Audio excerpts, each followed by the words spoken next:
کہ یہ دو باتیں جو میں نے کی ہیں کہ فیور آ گیا اور حلق خشک ہے، آیا کہ یہ دے دیا جائے کمبینیشن، ہمارے ڈاکٹر جو ہیں وہ دے دیں؟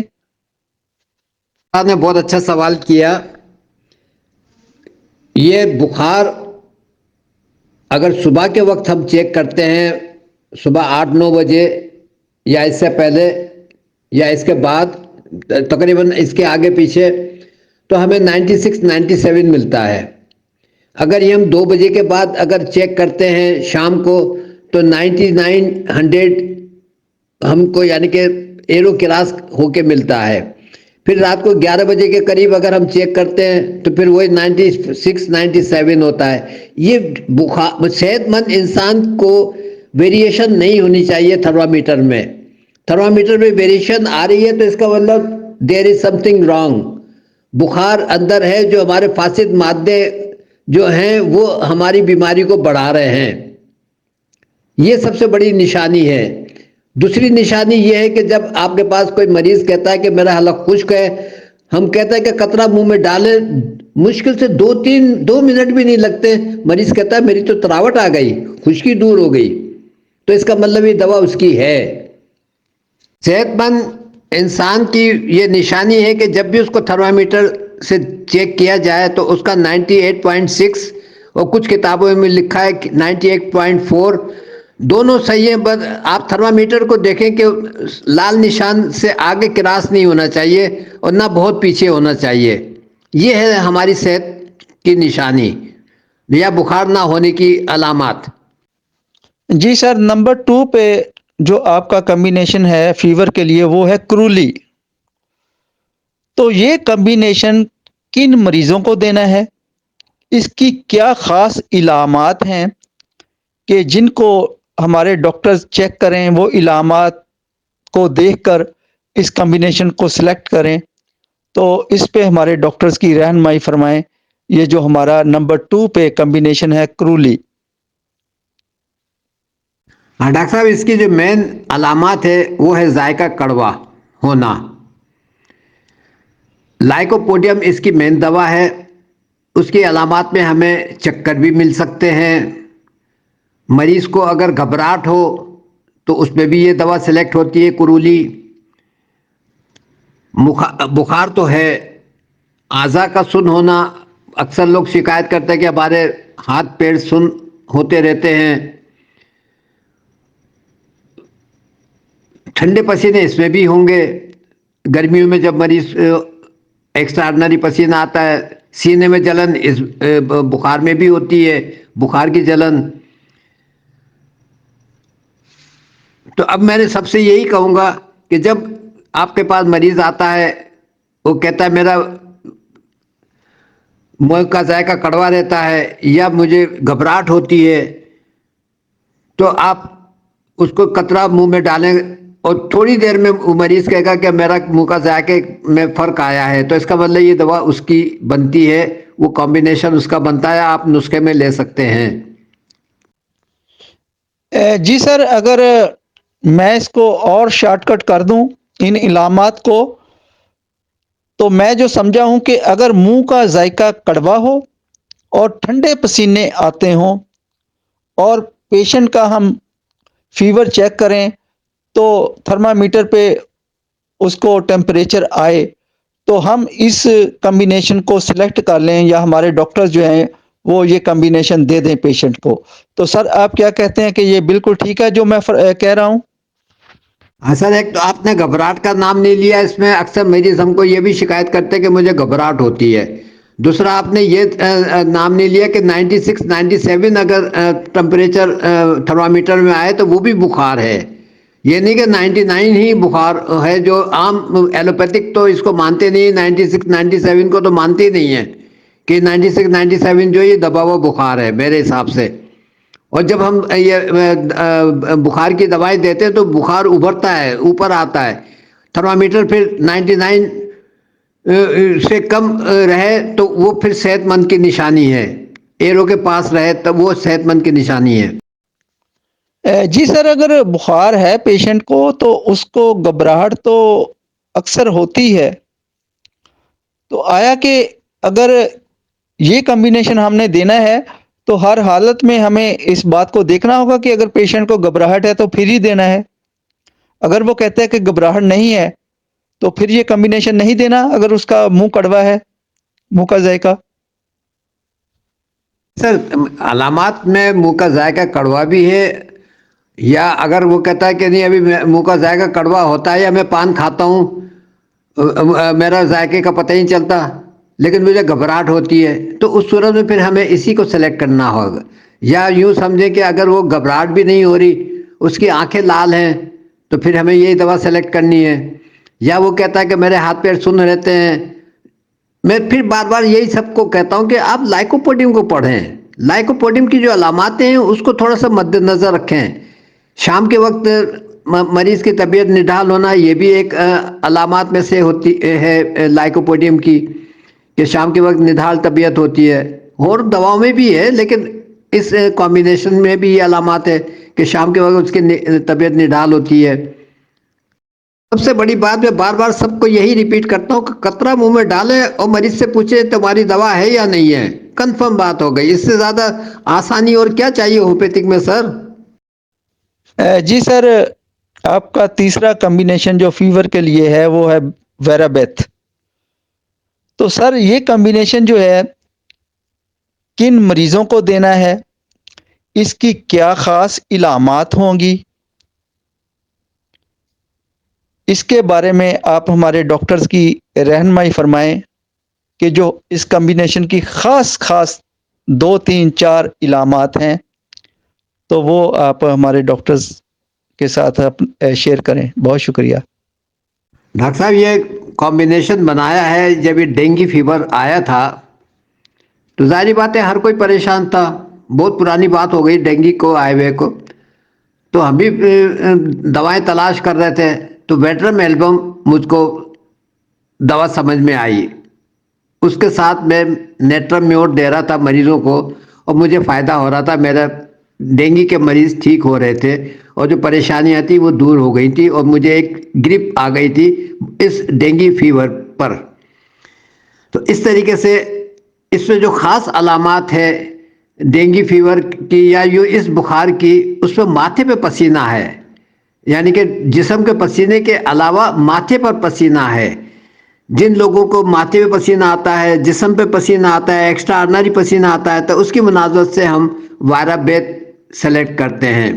مریض عموماً ہم کو یہی شکایت کرتا ہے میرا کوئی ذائقہ ہی خراب ہو گیا ہے, نہ ذائقہ ٹیسٹ لیس ہے, یعنی کہ ذائقہ نہ کڑوا ہے نہ حلق خشک ہے. تو پھر ہم اس کا قطرہ منہ میں ڈال کے کنفرم کرتے ہیں کہ اس سے اس کو سکون ملا یا نہیں ملا. دوسری علامات جو اس کی ہمیں ملتی ہے پلسٹیلا والی, کندھوں میں درد ہم کو ملتا ہے. تیسرا جو وائرابیت کا ہے کہ نیند کا غلبہ زیادہ ہوتا ہے, نڈھال طبیعت ہوتی ہے, نیند کا غلبہ ہوتا ہے, حلق میں خشکی ہو سکتی ہے, اور مریض کو ہر چیز اس کو ٹھنڈی چیز چاہیے ہوتی ہے. مریض کو یہی چاہیے ہوتا ہے کہ میں بس ٹھنڈی چیزیں کھاؤں. تو ایسی صورت میں ہمیں وائرابیت کو سلیکٹ کرنی پڑتی ہے. پھر میں سب سے بار یہی کہوں گا کہ قطرہ منہ میں ڈالیں اور مریض سے کنفرم کریں کہ تمہاری دوا ہے یا نہیں ہے. اگر ہم ویٹرم البم کو پڑھتے ہیں تو یہ ٹائیفائڈ کی دوا ہے, حالانکہ ٹائیفائڈ کی اور کئی دوائیں ہیں, بپٹیشیا بھی ہے, ٹائیفوڈیم بھی ہے, اور بھی ہے, لیکن وہ اس ڈینگی فیور میں کام نہیں کر رہی. جب یہ کورونا آیا تو ڈاکٹر صاحب میں نے اس کو ویٹرم البم کو پھر میں نے اس کو چیک کیا, اس کے ساتھ مجھے پھر پلسٹیلا کو لگانا پڑا, تو مجھے یہ اس میں بہت اچھے رزلٹ ملے.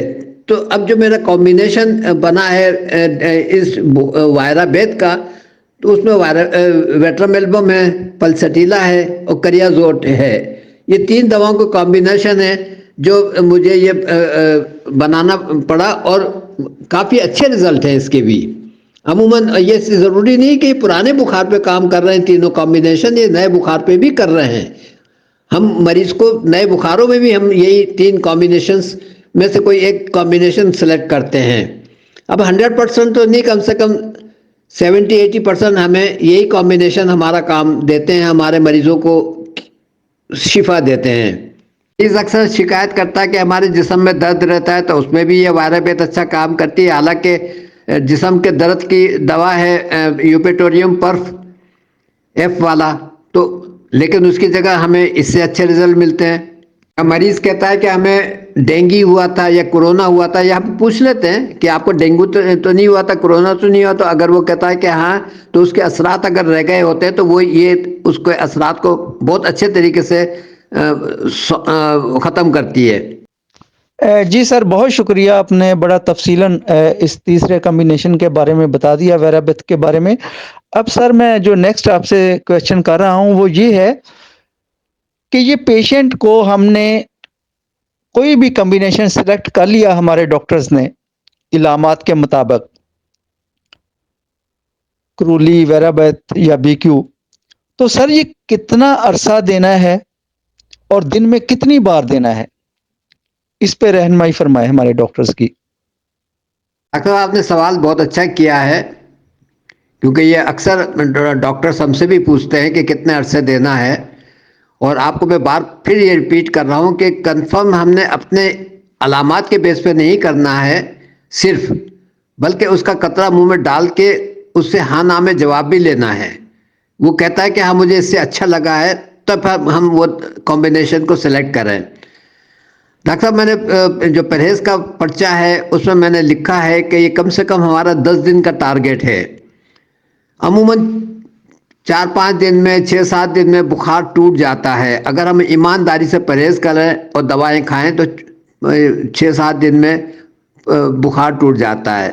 ہمارا سب سے یہی کہنا ہوتا ہے کہ آپ تھرمامیٹر سے اپنے آپ کو مانیٹر کرتے رہیں، کوئی صبح کے وقت آپ چیک کر لیا کریں یا رات کو سونے سے پہلے چیک کر لیا کریں، اور وہ 98.6 ہو، یعنی کہ ٹیرے کے پاس ہو، تو سمجھیں کہ آپ صحت مند ہیں اور بخار آپ سے ختم ہو چکا ہے۔ لیکن وہ مسلسل ہو، یہ نہیں کہ آج ٹھیک 98.6 ہو جائے، لیکن کل پھر 2 دن کے بعد پھر وہ 96-97 پہ ہو جائے، مسلسل 5-6 دن تک یہ رہے، تب آپ پرہیز بھی توڑ سکتے ہیں، اور دوا کو کنٹینیو رکھنا ہے، پرہیز توڑ سکتے ہیں۔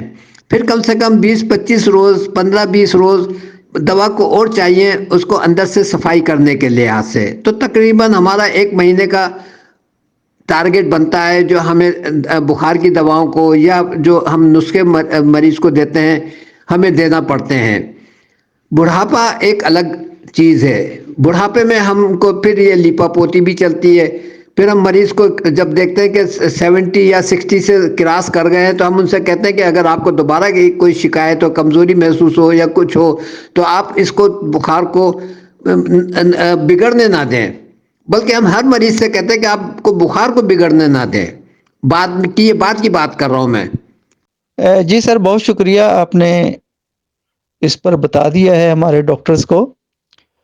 تو سر میرا نیکسٹ کویشچن یہی تھا کہ پرہیز کے بارے میں، کہ اس پیشنٹ کو ہمارے ڈاکٹرز کیا پرہیز بتائیں، تو وہ جو آپ نے خوراک و پرہیز کا الگ سے چارٹ بنا رکھا ہے تو وہ گروپ میں سینڈ کر دیں تاکہ ڈاکٹرز کی رہنمائی ہو جائے، اس کے مطابق ڈاکٹرز پھر اپنے پیشنٹ کو گائیڈ کریں۔ بہت شکریہ ڈاکٹر صاحب، میں کچھ کہنا چاہوں گا اگر آپ کی اجازت ہو تو۔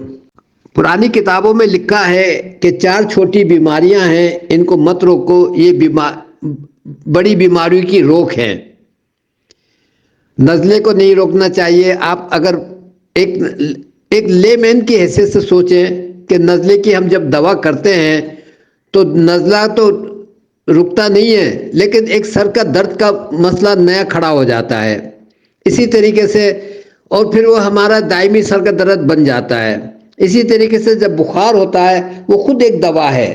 جو موسم چینج ہوتا ہے، ہمارے جو 4 اخلاط ہیں، خون، سوڈا، صفرا، بلغم، وہ ڈسٹرب ہوتے ہیں، ان کے ریئیکشن میں بخار ہوتا ہے۔ جب بخار ہوتا ہے تو اس کی دوا نہیں کرنی چاہیے، وہ بخار اس لیے ہوا ہے کہ اس کو ہمیں جو فاسد مادے ہیں ان کو جلا دے، ان کو بیلنس کر دے، متوازن کر دے۔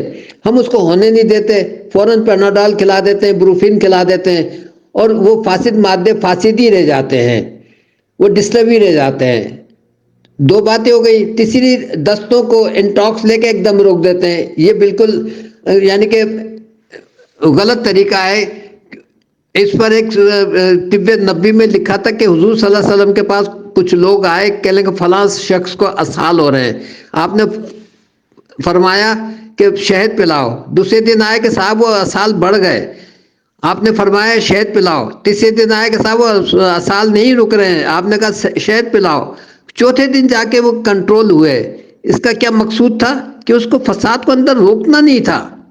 ہمارے ڈاکٹرز، ہمارے مریض فوراً اس کو انٹاکس دے کے مریض کو اندر فساد کو ہی روک دیتے ہیں، پھر یہاں سے پھر بگاڑ شروع ہوتا ہے۔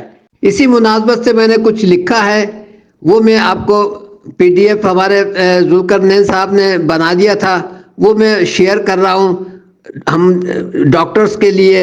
ان ڈاکٹرز کو پہلے بھی دیا ہے، اس کو دیں۔ اگر پھر بھی نہ سمجھ میں آئے مجھ سے پوچھیں، وہی لیاقت صاحب سے پوچھیں، ہمیں بتانا ہے۔ ہمارا مشن اگر آپ لوگ نہیں سمجھیں گے تو ہمارا جو ہم محنت کر رہے ہیں صاحب ہماری بیکار جائے گی، ہم برا نہیں مانیں گے۔ ہمیں بتانا ہے آپ کو، اور آپ کو سمجھنا ہے، چاہے ہنس کے سمجھیں، چاہے ڈانٹ کھا کے سمجھیں، چاہے جیسے بھی سمجھیں، ہمیں آپ کو سمجھانا ہے انشاءاللہ تعالیٰ، اور ہومیوپیتھک کا نام کرنا ہے انشاءاللہ تعالیٰ۔